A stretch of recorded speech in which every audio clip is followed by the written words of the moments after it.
Hello mga Mars, good morning! Magluto muna ako ng almusal ng mga junakis ko.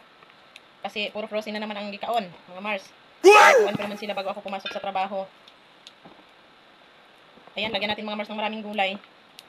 At gusto nila maraming gulay. Mas marami ang gulay kaysa sa sahog. Dito mga Mars, ganito kasi yung gawain ko tuwing umaga bago papasok ng trabaho. Magluto muna ba para hindi sila bumili ng mga kung ano-ano dyan. Pawis na pawis ang inyong lingkod mga Mars, no? Para ng ginilaan ng kalabaw. May tira pa kasing manok ng Pasko mga Mars ba? Tatlong hiwa lalagyan ko ng tatlong hiwa lang ha. Lalagyan ko ng gulay, kangkong sinampalukang manok. Tatlong hiwa lang 'yun siya. Ganyan gusto nila mga Mars yung mas marami yung gulay kaysa sa Bigay pa 'yun ng kapatid ko nung nakaraan. Nagtira-tira tayo ba? Para hindi na tayo bibili. Maganda kasi humigop ng sabaw ngayong umuulan. Umuulan pala siya. Tapos lalagyan ko nito mga Mars Para ambot kung pwede pa ba to. Parang magulang naman to oy. Sigarilyas ba? Hindi pa siya magulang mga Mars, pwede pa siya. Tanggalan natin ang paborito to ni Althea at saka ni Piyang to sigarilyas mga Mars. Tulog pa man sila habang gumagawa tayo. Tulog pa ang ating mga bossing. Kaya pagising nila, nanay niluto. Ganyan ang trabaho ng mga nanay mga Mars. Hindi kasi pwede yan silang walang pang ulam bago ako umalis. Kasi magpanay chat man yung mga anak ko.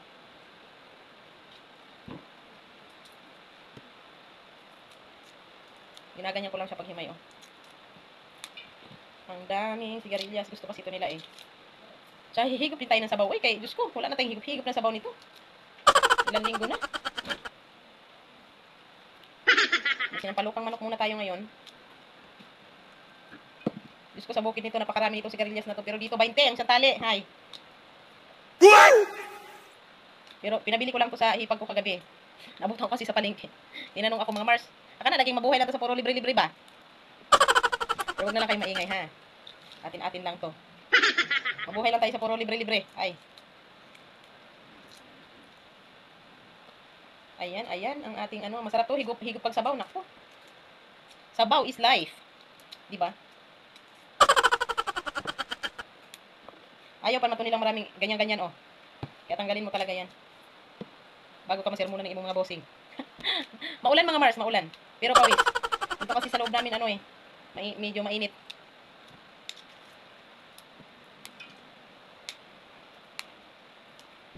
Kadaghan ba nitong mga tali-tali yung sa bani Dayon, ang isunod naman natin mga Mars ang kangkong. Pero ang paglalahukan nito mga kumari, tatlong hiwa lang. Hingi ko lang sa kapatid ko ng Pasko. Uy, Ginoo. Ayohon paghimay kay naharap tayo mga judge. Pero ayun naman talaga mga Mars yan. Baling haba sa kangkong ay. Saan kaya to tinanim? Na. Kataba rabas kangkong ay. Ano to?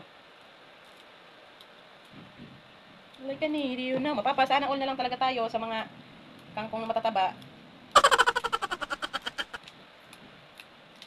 Dito mga Mars, parang kasi nga ayan, umuulan pala.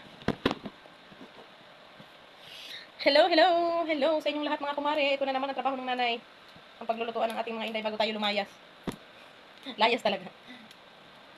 Bali ako magutuman, wag lang yung mga inday-inday natin Siyempre, i-check natin itong mga dahon. Baka na ay mga borders or may mga kay na. Nakasukan tayo sa atong mga bossing mga Mars. Ang daming sahog ng sinampalukan ko. Tatlong hiwa lang. Tatlong hiwa.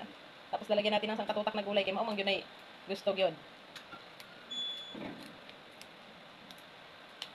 Don't you wanna? Sayaw-sayawan natin to kay. Ano kaya ang gamot mga Mars nangangala yung mga ganito? Nangalay yung mga ganito ko Huwag nyo na akong husgahan kay senior na rabata. Lakas ng ulan. Kangkong is life. Bitaw. Tinanggal ko yung mga dulo mga Mars, yung mga dito sa mga dulo kay. Mga layos na ba? Alam nyo ba yung mga layos? Senior. Diyos ko po. Kailangan kasi mga Mars, bago ako umalis, may niluto na talaga ba kay maghanap man yan pag bumangon yan. Sila maghanap man yan ng makakain. Kaluoy po dabas ko mga bata, iwanan mga wala gyoy kuan. Ayan, tapos na ako mga Mars. Ang mga goma ay itabi. Kasi minsan mga Mars, yung pagbibili ako ng mga gulay, Ay, mga nakatali sa mga gulay, pawis ko. Mga nakatali sa mga gulay ng mga goma. May naipon na ako. Kaso ginamit natin nung nakaraang, ano, nung bago mag-November. Ano, iniipon ko talaga yung mga tali ng mga gulay, mga Mars. Kasi minsan nangangailangan si Althea sa school para hindi na ako bibili. Meron na siya kagad dyan. Tinatabi ko lang, hindi ko tinatapon yung mga goma kasi kailangan niya minsan eh. Sa school, kailangan daw ng goma, kaya, ayan, tatabi natin. Ang gagawin ko mga Mars ay, mag-steam muna ako ng ano, oil. Mag-steam muna tayo nung natira nung, ano, na biko ba. Ito, i-steam ko siya.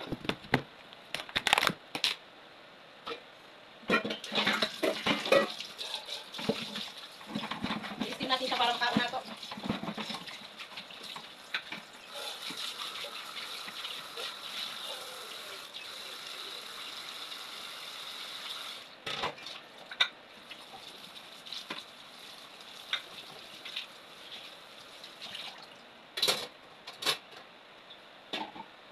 Mag-steam muna tayo mga Mars.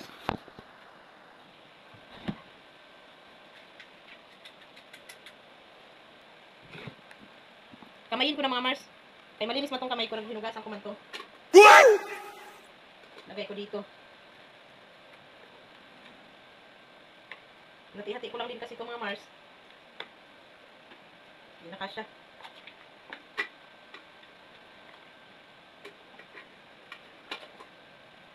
Dayon, atong takpan. Yan. Tabi ko lang itong mga Mars kay. Antigas pa kasi nung 3 pirasong manok na ano. Ito kasi. Antigas pa, puro yelo pa yun. Ililigpit muna natin to. Diyos ko po. Para ba may balikan ako pagka ano ba? May pang-ulam pa ba? May babalikan tayong pang-ulam. Mabuti pa yung pang-ulam, binabalikan.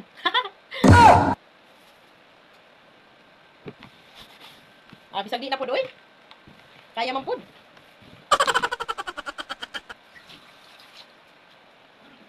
Dayon.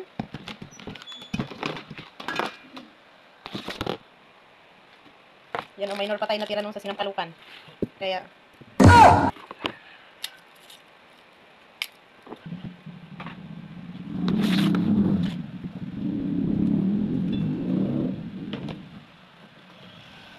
maghiwa muna tayo ng ano, sibuyas habang pinapakuluan yung tirang ano yun mga Mars, wala na akong biko, wala na, hindi naman kasi ako naghanda nung Pasko tsaka huwag na maghanda kay pagkatapos may pasok sa school.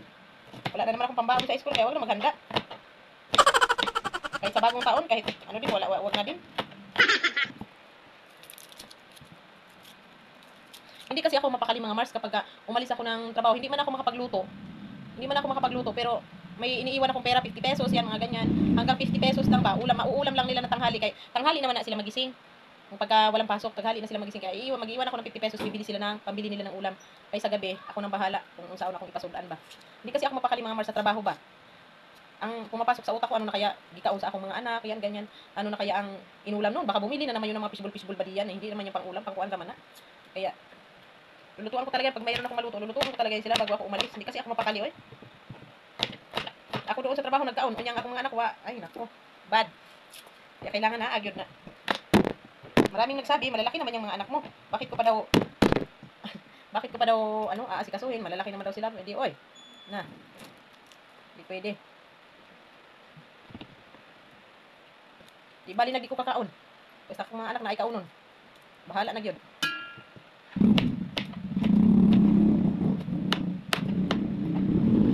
Ito yung tira mga Mars nung nung nag-video din ako ng yung nagluto ako ng itlog na sinampalukan. Ito yon. Ito yung tira.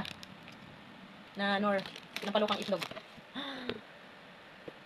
Yan habang hinihintay ko na umano at hindi pa naman yung 3 pirasong hiwang manok na matigas pa. Ayan. Bye-bye mga Mars. Thank you for watching. Sana may natutunan kayo. Pero parang wala. Thank you. Mars. Pag-almusal tayo, may natira sila mamang biko. Naghingi ako kagabi. Punta kasi ako dun kagabi. Naghingi ako ng biko sa kanila. Tapos, pero last na lang to mga Mars. Partneran natin ng mainit na tubig. Dapat kape, no? Pero hindi ako nagkakape sa umaga minsan. Kasi, maganda sana yung, DXN. Pero wala tayong pambili ng DXN. Mainit na tubig lang tayo mga Mars ngayon. Tsaka ito. Anuhin natin, partneran natin ng Mainit na tubig. Ang ating ano.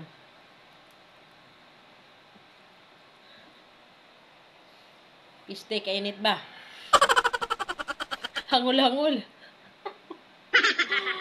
Gihangol, hangulan. Pero sayang.